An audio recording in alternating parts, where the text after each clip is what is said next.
Hello friends and welcome to VR classes mains की इस series में हम फिजिक्स के पूरे लेक्चर्स कंप्लीट कर लिए हैं। आज हम स्टार्ट करेंगे हमारे केमिस्ट्री का पोर्शन जो कि जनरल साइंस का है और वहां पर हम देखेंगे धातु और अधातु का जो उनकी प्रकृति है और कुछ आवर्त सारणी के बारे में भी जानेंगे। तो चलिए स्टार्ट करते हैं आज का वीडियो।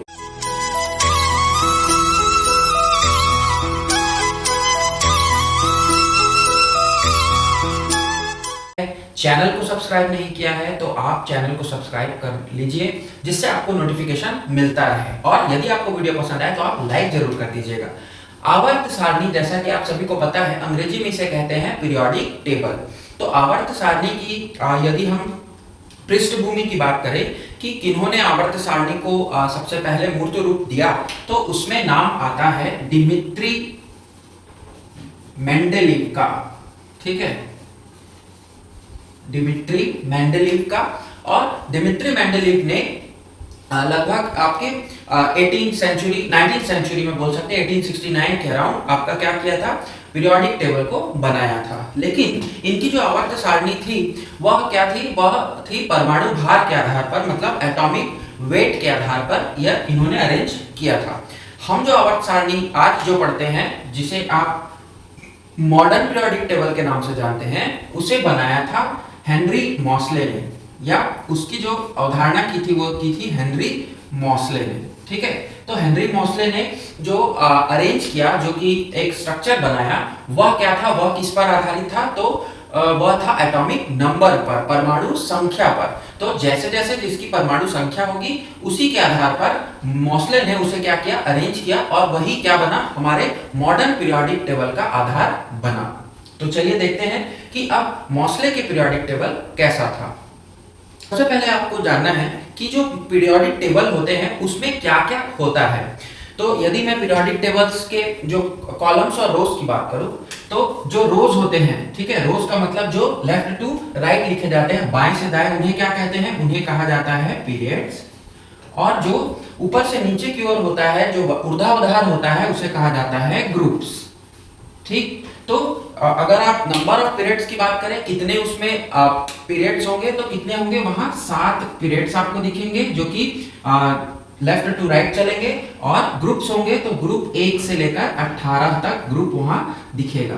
तो ये सबसे बेसिक जो एक पीरियोडिक टेबल पढ़ते हैं तो यहीं से वो स्टार्ट होता है। अब एटम्स या फिर हम एलिमेंट्स की बात कर लें, तो एलिमेंट्स में आपको याद रखना है कि अभी जो वर्तमान में जो स्थिति है उसको मैं यदि आपको बताऊं तो वर्तमान में आपके 118, मतलब टोटल अभी जो एलिमेंट्स हैं पीरियोडिक टेबल के, वह कितने तत्वों से मिलकर बना है, 118 तत्वों से मिलकर बना हुआ है।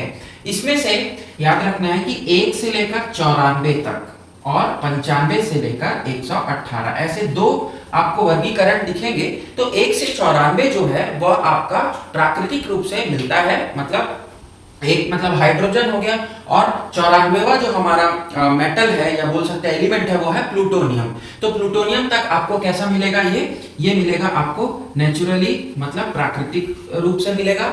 जबकि 95 से 118 जो हमारे एलिमेंट्स हैं उनको हम क्या करते हैं, उनको हम लैब्स में क्या करते हैं, बनाते हैं, सिंथेसाइज किया जाता है। ठीक है, लैब सिंथेसिस से वो हमें प्राप्त होते हैं। इसमें कुछ रेयर अर्थ मेटल्स होते हैं, लैंथेनाइट्स और एक्टिनाइट्स होते हैं, आगे हम देखेंगे।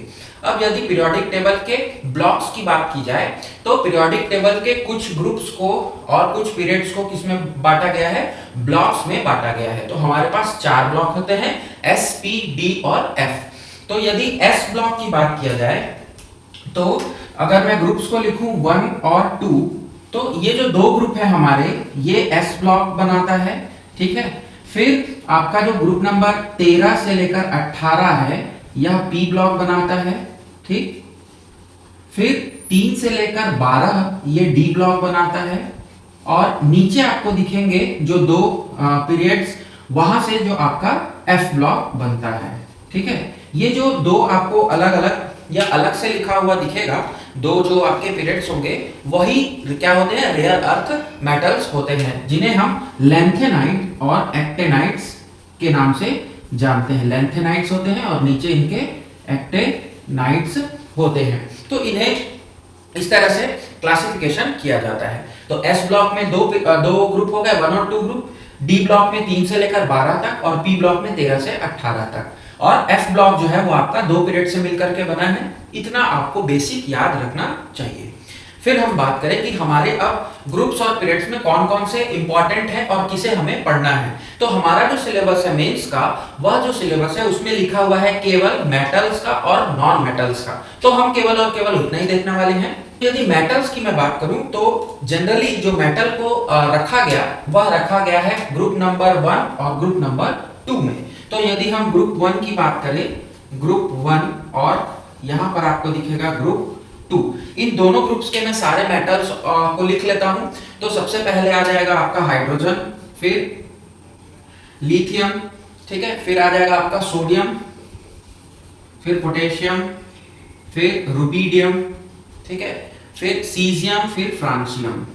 ठीक, इसको याद करने का तरीका भी मैं आपको अभी बता दूंगा, कुछ एक ट्रिक्स है, आप याद कर सकते हैं। देन ग्रुप 2 में चले तो ग्रुप 2 में यहां से चालू होता है आपका बेरियम से, sorry BE barium, then magnesium, then calcium आ जाएगा आपका Ca, फिर Sr, फिर आपका आ जाएगा Ba और लास्ट में आ जाएगा Ra, ठीक है, रेडियम। ठीक, तो ये आपके ग्रुप 2 के हो गए। अब ये जो 2 ग्रुप है आपका, ये जनरली क्या होते हैं, ये पूरे के पूरे मेटल्स होते हैं। ठीक, तो इस ग्रुप के जितने भी आपको दिखेंगे वो पूरे का पूरा क्या होगा, धातुएं होंगी। लेकिन इसमें कुछ अपवाद हैं, जैसे हाइड्रोजन। हाइड्रोजन जो है वो आपको धातु नहीं है, वो एक गैस है। फिर भी उसका परमाणु भार कम होने के कारण और परमाणु संख्या 1 होने के कारण उसे पहले ग्रुप में स्थान दिया गया है। ये एक अपवाद है। ठीक, तो ऐसे ही हम देखेंगे ग्रुप नंबर 13 टू 18। इतना आपको पढ़ना इंपॉर्टेंट है। रही बात इसको याद करने की, तो आप एक कोड है जिसको आप याद कर सकते हैं। जैसे हाइड्रोजन तो आपको याद रहेगा, ठीक है, हाइड्रोजन तो सभी को याद है, पहला तो है वो तो आपको याद करना है। फिर नीचे के जो है उनको याद करने के लिए लीना ने की रब से फरियाद, लीना ने की रब से फरियाद, ये एक आप याद कर सकते हैं। लीना नाम की कोई लड़की है, वो अपने रब से फरियाद कर रही है। फिर ग्रुप 2 में यदि बात करें तो ग्रुप 2 में है बेचारा मंगू का सर 12, बेचारा मंगू का सर 12। तो दो एक आप लाइंस में याद कर लीजिए, लीना ने की रब से फरियाद, हाइड्रोजन तो आपको रखना ही है, और बेचारा मंगू का सर 12। तो इस तरह से आप अपने सीक्वेंस को याद कर सकते हैं। ये पूछेगा नहीं, आपकी सहूलियत के लिए मैं ये लिखा दे रहा हूं, कभी आपको कोई पूछ लिया, ठीक है, हो सकता है आपको इंटरव्यू में पूछ ले, यदि आप केमिस्ट्री बैकग्राउंड से हैं, मान लेते हैं ऐसा। देन हम बात करें ग्रुप नंबर 13 की, तो ग्रुप 13 में जो आपको दिखेंगे वह आपको, मैं पहले पूरे ग्रुप्स को लिख लेता हूं, 15, 16, 17 और 18। इतने ग्रुप्स को हम लोग को थोड़ा सा ध्यान में रखना है और जानना भी है इनके बारे में, तो इनको देखना हमें आवश्यक हो जाता है। तो 13 से हम स्टार्ट करेंगे। एल्यूमिनियम, सॉरी, सबसे पहले तो यहाँ आ जाएगा बेरियम, ठीक है, barium, then aluminium, then gallium, then indium, indium के बाद thallium and last one is NH, ठीक है। फिर 14th ग्रुप में है आपके carbon, silicon, then germanium, then tin, lead और लास्ट वन इज Fl, ठीक है। पूरे को याद नहीं करना है आपको, केवल आप नाम लिख करके रख लीजिए, ये आपका क्या हो जाएगा, ये सीक्वेंस होता जाएगा, और ऐसे ही आपको कभी पूछेगा तो आप वहां बता दीजिएगा। फिर है ये 15th ग्रुप आता है। 15th ग्रुप में Np, देन आपका आर्सेनिक आ जाएगा, देन आपका एंटीमनी आ जाएगा, then bismuth and last one is your Mc। Then 16th group की बात कर ले तो 16th ग्रुप में ऑक्सीजन वाला ग्रुप है, ये ऑक्सीजन, सल्फर आ जाएगा आपका, देन Fe के बाद आ जाएगा आपका Te, टेलिनियम, देन आपका आ जाएगा PO और लास्ट में आपका आ जाएगा Lv।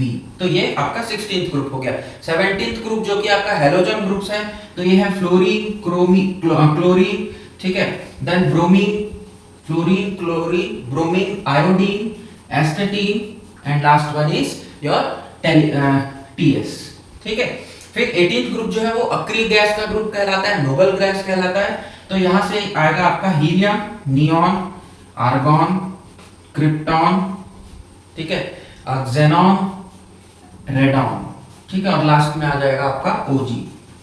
तो ये हो गए आपके ग्रुप नंबर 13 टू 18। यहां पर ये ध्यान रखना है कि इनमें से जैसे जैसे हम लेफ्ट टू राइट की ओर बढ़ेंगे वह नॉन मेटल की प्रॉपर्टी बढ़ती जाती है, ठीक। दूसरी बात, अगर आप तीन ग्रुप्स को मैं यहां मार्क कर रहा हूं, ग्रुप नंबर 15, 16 एंड 17, 18 को आप अभी छोड़ दीजिए, तो 15, 16 और 17 ग्रुप कुछ स्पेशल ग्रुप्स कहलाते हैं। ग्रुप नंबर 15 को आप कहते हैं निक्टोजेंस, ग्रुप नंबर 16 को कहते हैं आप कैल्कोजेंस एंड ग्रुप नंबर 17 को कहते हैं आप हेलोजेंस। तो जितने भी ये तीनों जेंस हैं ये अलग अलग अपने नाम अपनी प्रॉपर्टीज को लिए हुए रहते हैं। 15th ग्रुप को नाइट्रोजन फैमिली भी कहा जाता है, 16th ग्रुप को ऑक्सीजन फैमिली भी कहा जाता है, और 17th ग्रुप जो है वो हेलोजेंस ग्रुप है या सॉल्ट मेकिंग ग्रुप होता है। 18th ग्रुप की यदि बात करें, 18वें समूह की बात करें, तो 18वां जो समूह है वह नोबल गैस को बताता है, अक्रिय गैस। ये गैस क्या होती है, इनमें ना खुशबू होती है, ठीक है, ना ही ये क्या होती है किसी से रिएक्ट करती है, तो अक्रिय गैसें कहते हैं, और इनका जो ऑक्टेट होता है वो कंप्लीट होता है। अब हम देखते हैं कि इनमें जो प्रॉपर्टीज क्या क्या है। तो ग्रुप्स की यदि बात की जाए, ग्रुप्स में ये आपको ध्यान में रखना है कि ग्रुप में क्या होगा, सेम प्रॉपर्टी के एक एक मेटल्स को रखा गया है या नॉन मेटल्स को, मतलब जितने भी एलिमेंट एक ग्रुप में होंगे उन सब की प्रॉपर्टी एक जैसी होगी, जैसे मैंने आपको बताया 15, 16, 17 और 18 का। ऐसे ही ग्रुप नंबर 1 जो है हमारा, वह ग्रुप नंबर 1 जो है वह क्या ग्रुप कहलाता है, वह एल्कली ग्रुप कहलाता है, एल्कली मेटल ग्रुप कहलाता है, ठीक। और हाइड्रोजन भी रहता है इसमें, ठीक है, hydrogen alkali group. Then group number 2 जो है वह अर्थ एल्कलाइन ग्रुप कहलाता है, एल्कलाइन अर्थ या एल्कलाइन ग्रुप वह कहलाता है, ठीक है। ये जो फर्स्ट ग्रुप है हमारा यह एल्कलाइन मेटल्स है, और ये क्या बनाएंगे, ये बेसिक ऑक्साइड्स का निर्माण करेंगे और इन्हें आप चाकू से आसानी से काट सकते हैं, मेटल होने के बावजूद भी इन्हें आप चाकू से काट सकते हैं। तो ऐसे कुछ प्रॉपर्टीज इनकी है, फिजिकल एंड केमिकल प्रॉपर्टीज, उनको हम देखेंगे थोड़े देर बाद, हम उन्हें भी देखेंगे। तो अब हम बात करें, अब हम चलते हैं हमारे जो कुछ प्रॉपर्टीज है आपको पीरियोडिक टेबल पढ़ते समय याद रखना है। जैसे कि जब भी आप ग्रुप्स में मूव करा रहे हैं, ठीक है, ये पीरियड्स में आप मूव करा रहे हैं या आप ग्रुप्स में चल रहे हैं, तो कौन कौन सी प्रॉपर्टी कैसे कैसे बदलेगी। तो सबसे पहले हम बात कर लेते हैं आयोनाइजेशन एनर्जी की। इसे हिंदी में कहा जाता है आयनन ऊर्जा, आयोनाइजेशन एनर्जी, आयनन ऊर्जा। आयनन ऊर्जा क्या होती है, तो आयनन ऊर्जा वो ऊर्जा होती है जो इस पर्टिकुलर मेटल से या इलेक्ट्रॉन एलिमेंट से एक इलेक्ट्रॉन को बाहर निकालने के लिए लगी गई ऊर्जा है। तो यदि कोई एलिमेंट है, कोई धातु है या अधातु है जो उसके क्या कर रहा है, इलेक्ट्रॉन को बांधे हुआ है, वो अच्छी अगर उसकी इलेक्ट्रॉन बंधुता होगी तो इलेक्ट्रॉन को अलग करने में ज्यादा अमाउंट ऑफ एनर्जी हमें लगेगा, तो वो ऊर्जा जो है आयनन ऊर्जा वो बढ़ जाएगी। कैसे बढ़ती है आयनन ऊर्जा, जी हाँ, इसी तरह से बढ़ेगी लेफ्ट टू राइट, मतलब जो हमारे ग्रुप 1 है उनकी आयनन ऊर्जा कम होगी, जबकि ग्रुप 18 की आयनन ऊर्जा सबसे ज्यादा होगी, तो इस तरह से वो बढ़ती है। फिर हम बात करें इलेक्ट्रॉन एफिनिटी की, एक और प्रॉपर्टी होती है इलेक्ट्रॉन एफिनिटी, इसे इलेक्ट्रॉन बंधुता के नाम से जानते हैं, जैसा मैं अभी आपको बता रहा था। इलेक्ट्रॉन एफिनिटी क्या होता है कि ये वह एनर्जी है या वह ऊर्जा है, आप बोल सकते हैं हिंदी में, जो कि इस किसी भी पर्टिकुलर एलिमेंट पर यदि कोई एक इलेक्ट्रॉन को हम इसमें क्या करें, हम इससे रिएक्ट कराएं, एक न्यूट्रल है, एक तो ये न्यूट्रल एलिमेंट है, उसमें कोई इलेक्ट्रॉन को हम रिएक्ट कराएं तो क्या होता है, वो बन जाता है एक नेगेटिव आयन बनाता है, ठीक है, जिसे आप ऋण आयन कहते हैं। तो ऋण आयन बनाने की जो प्रॉपर्टी होती है, जो क्षमता होती है या जिस ऊर्जा से वह ऋण आयन बनता है, उसे ही इलेक्ट्रॉन बंधुता कहते हैं। अब इलेक्ट्रॉन बंधुता भी कैसे बढ़ेगी, तो इलेक्ट्रॉन बंधुता भी लेफ्ट टू राइट ही बढ़ने वाली है। अब हम पीरियड्स में देख लेते हैं कि इसमें कैसे बढ़ती घटती है। तो यदि आयोनाइजेशन एनर्जी की मैं बात करूं, आयनन ऊर्जा की, तो आयनन ऊर्जा भी क्या होगा, पीरियड्स में कैसे बढ़ेगा, तो वो कुछ इस तरह से बढ़ने वाला है, मतलब नीचे से ऊपर की ओर। तो नीचे का आयनन ऊर्जा सबसे कम होगी और ऊपर की आयनन ऊर्जा सबसे ज्यादा होगी, मतलब पीरियड 7 की आयनन ऊर्जा कम, पीरियड 1 की आयनन ऊर्जा ज्यादा। उसके बाद हम बात करें इलेक्ट्रॉन बंधुता की, तो इलेक्ट्रॉन बंधुता जो है वह भी क्या होगी, सेम होगी, वह भी नीचे से ऊपर की ओर बढ़ेगी। क्लियर। ये इंपॉर्टेंट पॉइंट्स हैं जिनको आपको याद रखना है। मेटल्स जैसे मैंने आपको बताया कि ग्रुप 1 में है, 2 में है, और जैसे जैसे आप थर्ड ग्रुप से 12th ग्रुप में जाएंगे वहां पर ट्रांजिशन एलिमेंट्स रखे रहते हैं जो कि मेटल से नॉन मेटल, मेटलॉइड्स और नॉन मेटल की ओर ट्रांजिशन करते हुए, बदलाव करते हुए दिखते हैं। इसीलिए ग्रुप डी या डी ब्लॉक एलिमेंट्स को क्या कहा जाता है? ट्रांजिशन एलिमेंट्स कहा जाता है। इतनी चीजें आपको बेसिक ध्यान में रखना है जब भी आप क्या पढ़ने आते हैं, आप पीरियोडिक टेबल पढ़ने आते हैं। अब हम बात कर लेते हैं जो इसका नेक्स्ट टॉपिक था, जो कि आपकी है प्रॉपर्टी, प्रकृति।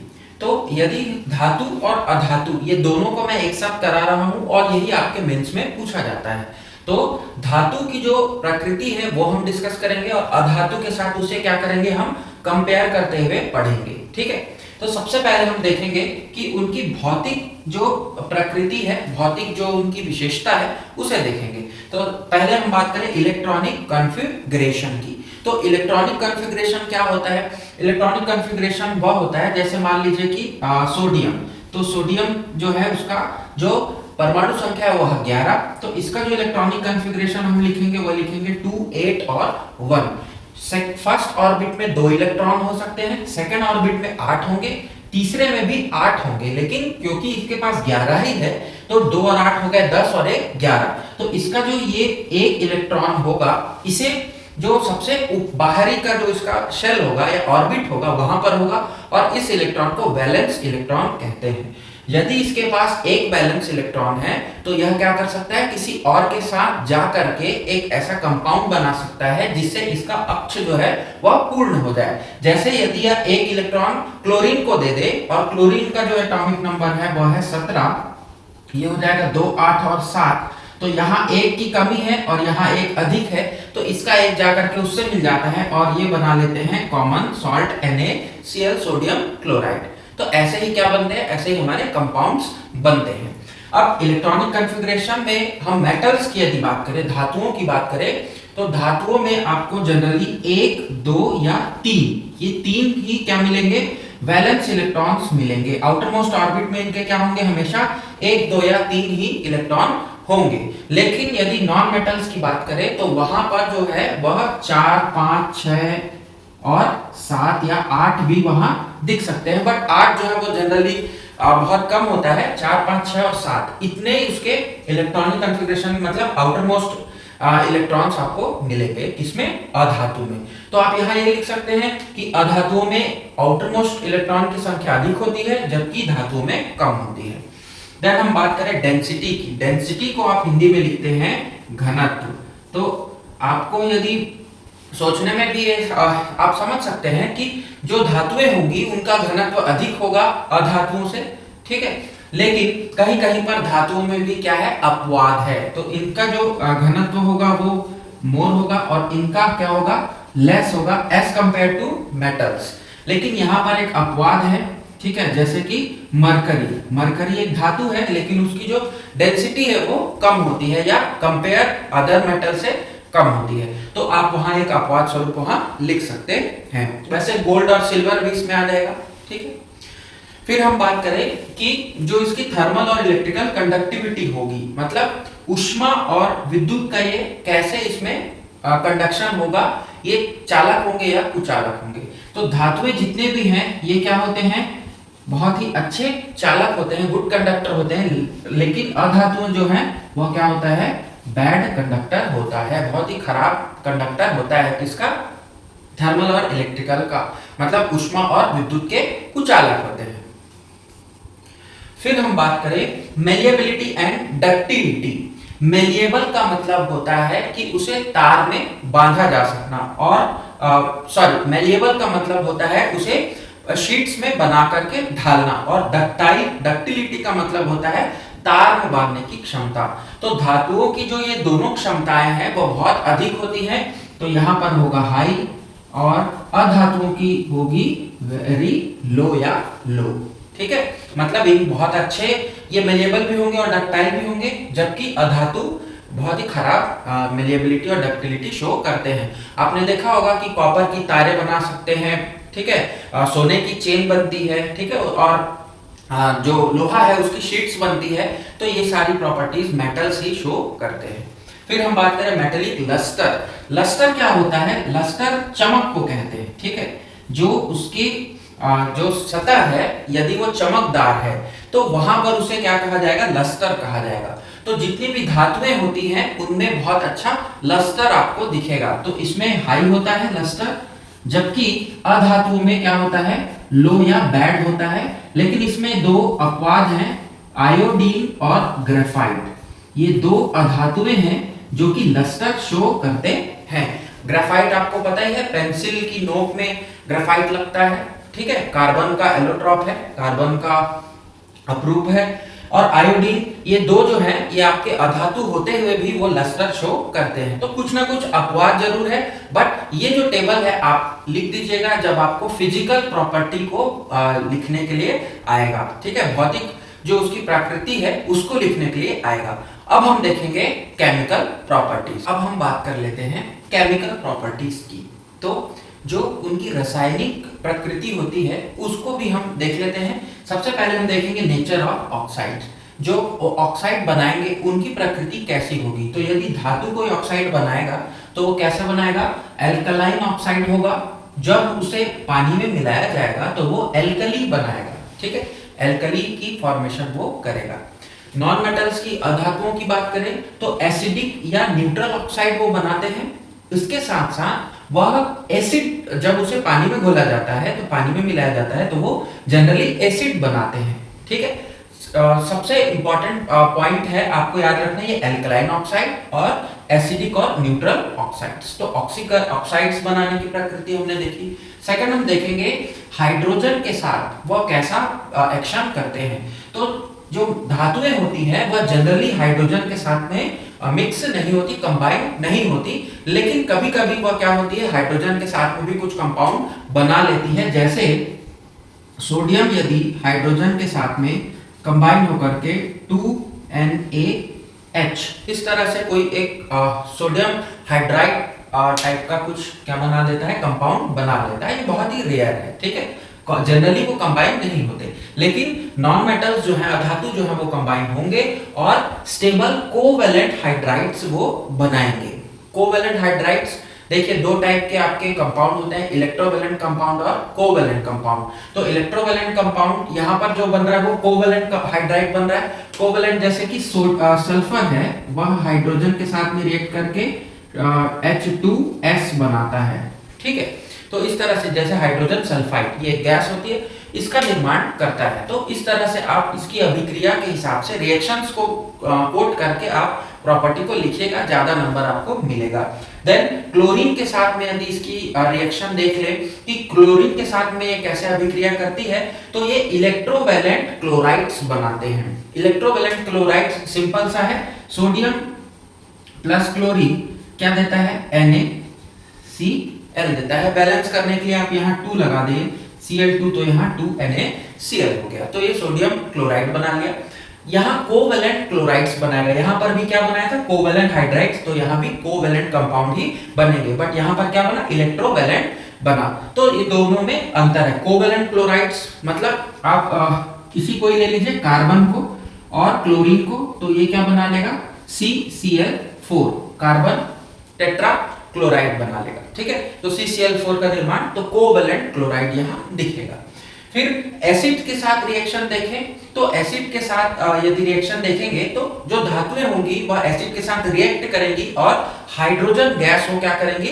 रिलीज करेंगी, बाई प्रोडक्ट में वो बनेगा, ठीक है। जैसे सोडियम प्लस HCl ले लीजिए, हाइड्रोजन हाइड्रोक्लोरिक एसिड, तो ये क्या बना देगा?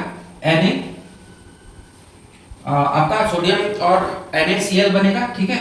NaCl प्लस H2 और यहाँ 2 लगा दीजिए, तो NaCl सोडियम क्लोराइड बन गया और H2 हाइड्रोजन गैस वहां रिलीज हो गई। लेकिन जो हमारे अधातु है वो कोई भी प्रक्रिया यहाँ रिएक्शन नहीं करते हैं। लास्ट प्रॉपर्टी हम देखें ऑक्सीडाइजिंग एंड रिड्यूसिंग प्रॉपर्टीज। ऑक्सीकरण की और रिड्यूसिंग की प्रक्रिया ये कौन से क्या दिखाता है?